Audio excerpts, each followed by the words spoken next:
शशाङ्कार्धमौले महेशानशूलिन् जटाजूटधारिन् त्वमेको जगद्व्यापको विश्वरूप प्रसीद प्रसीद प्रभो पूर्णरूप।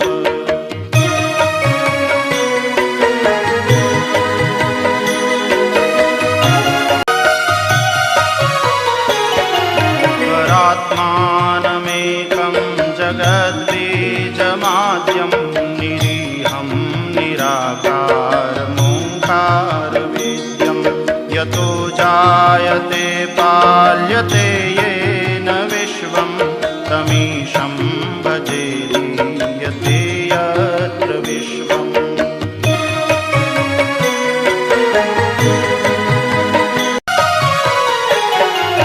नमस्ते नमस्ते विभो विश्वमूर्ते नमस्ते नमस्ते चिदानन्दमूर्ते नमस्ते नमस्ते तपोयोगगम्य नमस्ते नमस्ते श्रुतिज्ञानगम्य।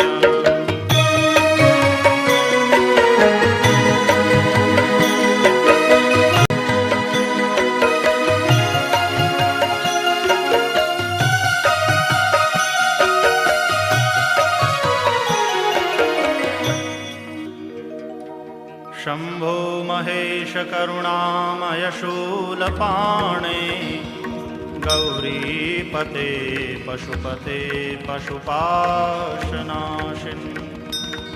काशीपते करुणया जगदेत